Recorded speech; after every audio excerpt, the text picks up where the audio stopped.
ஓம் சாந்தி. அவ்யக்த முரளி 22/1/1984.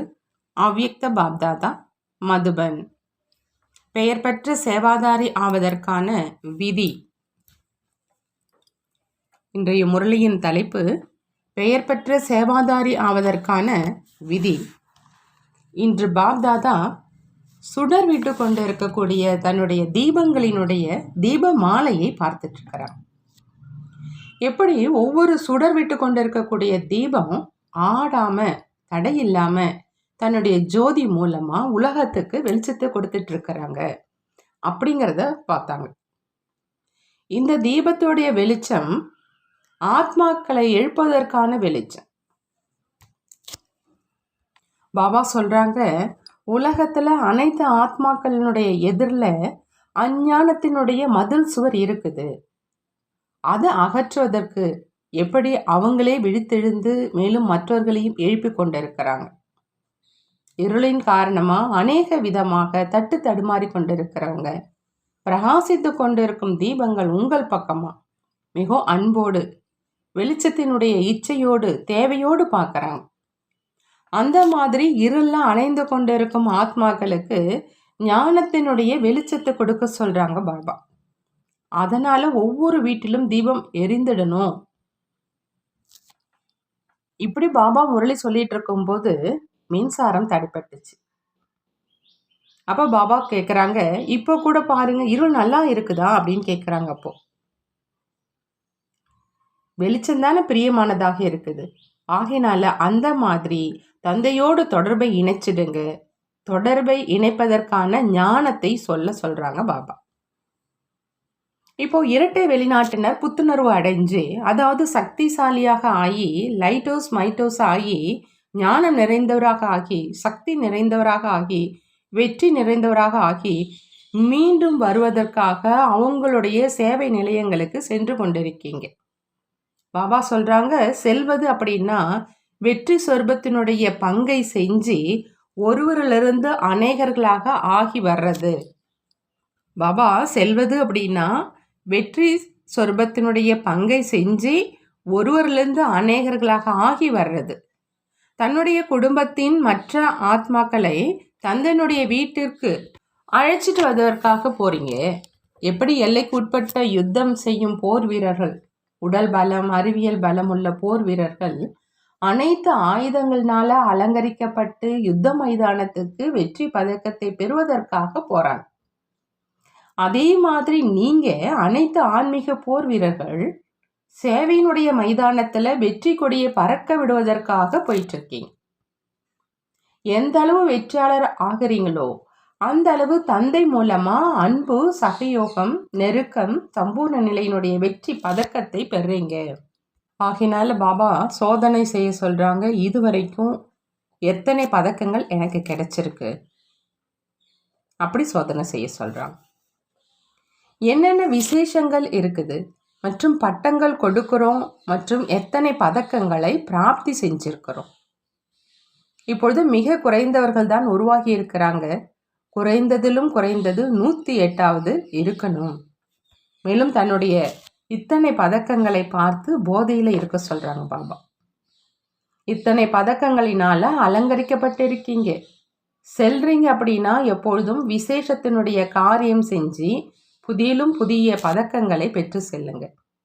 எப்படி செயலோ அப்படி பதக்கம் கிடைக்கிது. இந்த வருடம் சேவைக்கு பொறுப்பாளராக ஆகி இருக்கக்கூடிய ஒவ்வொரு குழந்தையும் ஏதாவது ஒரு விசேஷத்தை, ஏதாவது புதுமையான விசேஷ காரியம் செய்யணும் அப்படிங்கிற அந்த லட்சியம் வைங்க. இதுவரையிலும் நாடகத்துல மறைஞ்சிருக்குது, நிரம்பியும் இருக்குது. இந்த காரியத்தை பிரத்யட்சம் செய்யணும். எப்படி உலக காரியத்துல யாராவது ஏதாவது விசேஷ காரியம் செய்யறாங்க அப்படின்னா பெயர் பெற்றோராக ஆயிடுறாங்க. நாலாபுறங்களிலும் விசேஷத்தின் கூடவே விசேஷ ஆத்மானுடைய பெயர் கிடைச்சிருது. அந்த மாதிரி நானும் விசேஷ காரியம் செய்யணும் அப்படின்னு ஒவ்வொருவரும் புரிஞ்சுக்கணும். வெற்றி பதக்கத்தை பெறணும். பிராமண பரிவாரத்தின் இடையில விசேஷ சேவாதாரிகளுடைய பட்டியலில் பெயர் பெற்றவராக ஆகணும். ஆன்மீக போதையில் இருக்கணும். பெயர் கிடைத்ததனுடைய போதையில இருக்கக்கூடாது. ஆன்மீக சேவையின் போதையில கருவியாக மற்றும் பணிவாக இருந்ததனுடைய சான்றிதழையும் சேர்த்து பெயர் பெற்றோராக ஆகணுங்கிறாங்க பாபா.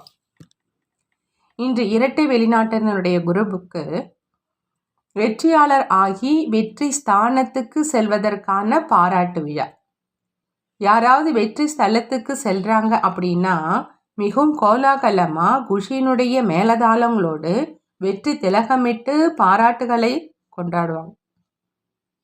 விடை கொடுப்பது கிடையாது, ஆனால் பாராட்டுகள் கொடுப்பாங்க.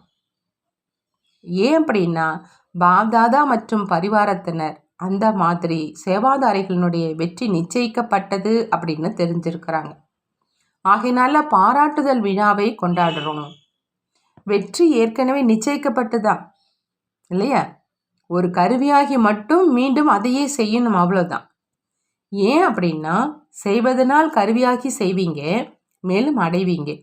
என்னென்ன காரியம் செய்வீங்களோ அது நிச்சயம் பிரத்யக்ஷ பலனை கொடுக்கும்.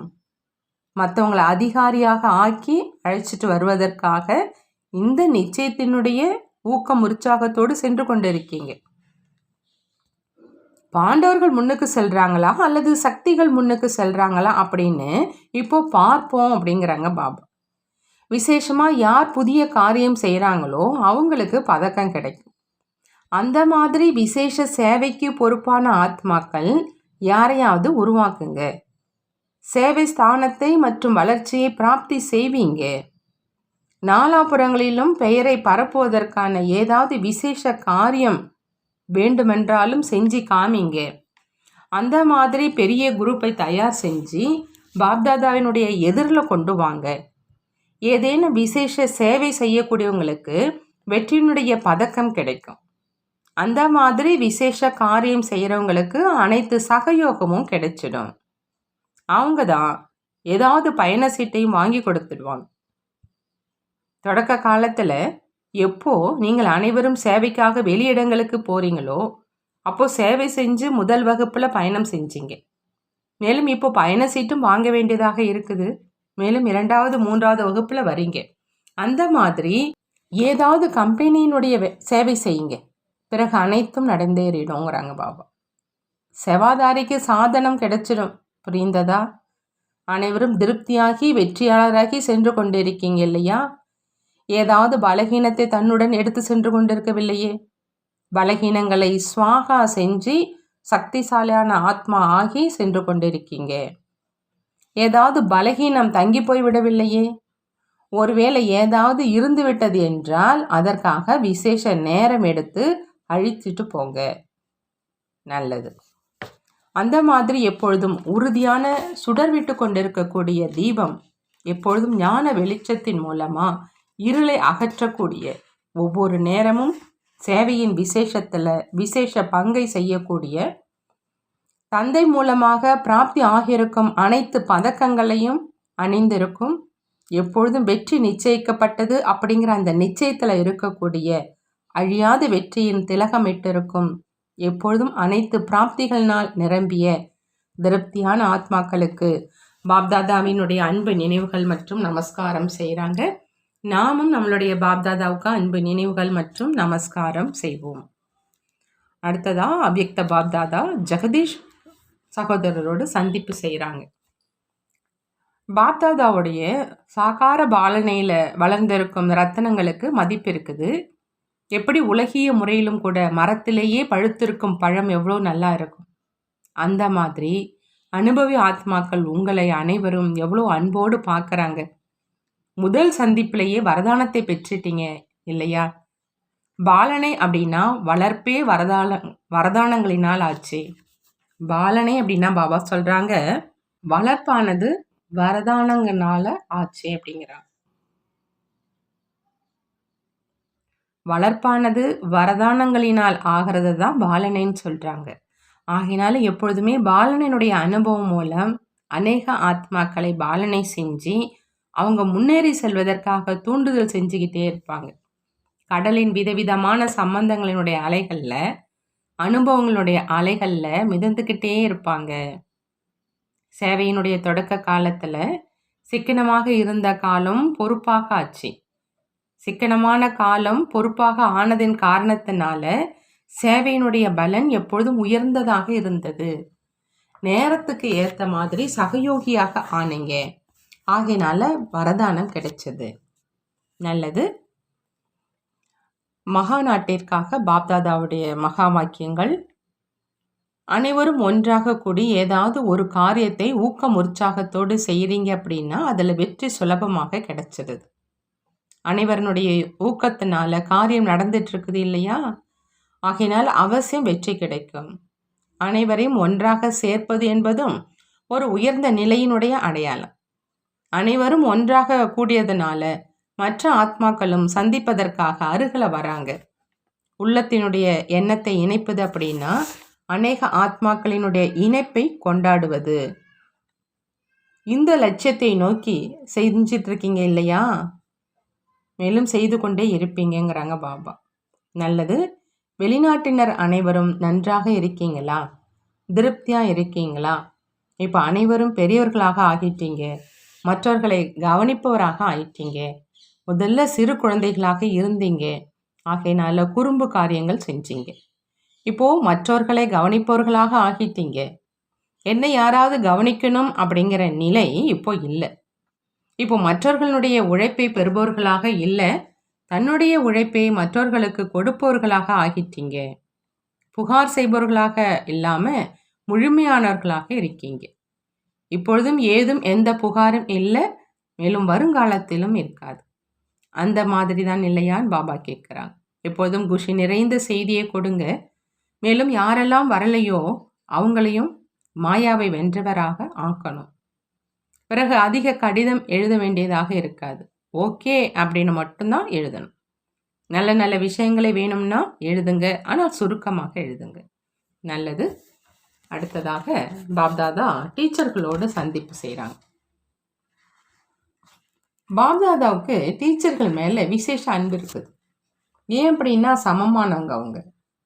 தந்தையும் டீச்சர் மற்றும் நீங்கள் மாஸ்டர் டீச்சர். பொதுவாகவே சமமானவர்கள் பிரியமானவர்களாக இருப்பாங்க. மிக நல்ல ஊக்கம் உற்சாகத்தோடு சேவையில் முன்னேறி கொண்டிருக்கீங்க.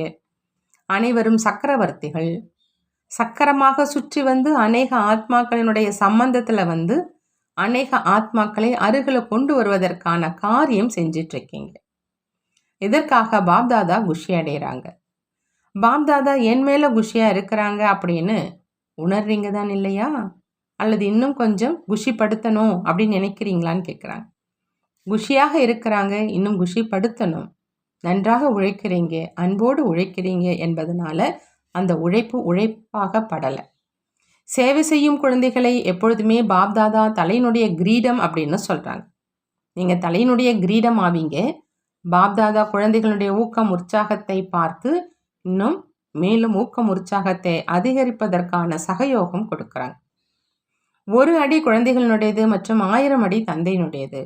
எங்கு தைரியம் இருக்குதோ அங்கு உற்சாகத்தினுடைய பிராப்தி இயல்பாகவே இருக்குது. தைரியம் இருக்குது அப்படின்னா தந்தையினுடைய உதவி இருக்குது. ஆகினால நீங்கள் கவலையற்ற மகாராஜாவாக இருக்கீங்க. சேவை செஞ்சுக்கிட்டே இருங்க, வெற்றி கிடைச்சிக்கிட்டே இருக்கும். நல்லது. பாபா வரதானம் கொடுக்குறாங்க. தன்னுடைய ஒவ்வொரு காரியம் மூலமாக தெய்வீக தன்மையை அனுபவம் செய்விக்கக்கூடிய தெய்வீக வாழ்க்கை உள்ளவராக ஆகுக. தெய்வீக வாழ்க்கை உள்ளவராக ஆகணும் அப்படின்னா தன்னுடைய ஒவ்வொரு காரியம் மூலமாக தெய்வீக தன்மையை அனுபவம் செய்விக்கணும் அப்படிங்கிறாங்க பாபா. பாப்தாதா ஒவ்வொரு குழந்தையையும் தெய்வீக வாழ்க்கை, அதாவது தெய்வீக எண்ணம், தெய்வீக பேச்சு, தெய்வீக காரியம் செய்யும் தெய்வீக மூர்த்திகளாக ஆக்கியிருக்கிறாங்க. தெய்வீக தன்மை வந்து சங்கமயுக பிராமணர்களுடைய சிரேஷ்ட அலங்காரம். தெய்வீக வாழ்க்கை உள்ள ஆத்மா எந்த ஒரு ஆத்மாவுக்கும் தன்னுடைய ஒவ்வொரு காரியம் மூலமாக சாதாரண தன்மையிலிருந்து விலகி தெய்வீக தன்மையினுடைய அனுபவத்தை செய்விக்கும். தெய்வீக பிறவி எடுத்துள்ள பிராமணன் உடலால் சாதாரண காரியத்தையும் மனதால் சாதாரண எண்ணத்தையும் செய்ய முடியாது. அவங்க பணத்தையும் சாதாரண முறையில் காரியத்தில் ஈடுபடுத்த முடியாதுங்கிறாங்க பாபா. அடுத்த ஸ்லோகனில் பாபா சொல்கிறாங்க, உள்ளத்தால் என்ன அடைய வேண்டுமோ அதை அடைஞ்சிட்டோம் அப்படிங்கிற இதே பாடலை பாடிக்கிட்டே இருந்தீங்க அப்படின்னா முகம் குஷி நிறைந்ததாக இருக்கும். முகம் குஷி நிறைந்ததாக இருக்கணும் அப்படின்னா உள்ளத்தால என்ன அடையணுமோ அதை நாங்கள் அடைஞ்சிட்டோங்கிற அந்த பாடலை பாடிக்கிட்டே இருங்கிறாங்க. நல்லது. ஓம் சாந்தி. நன்றி பாபா. நன்றி.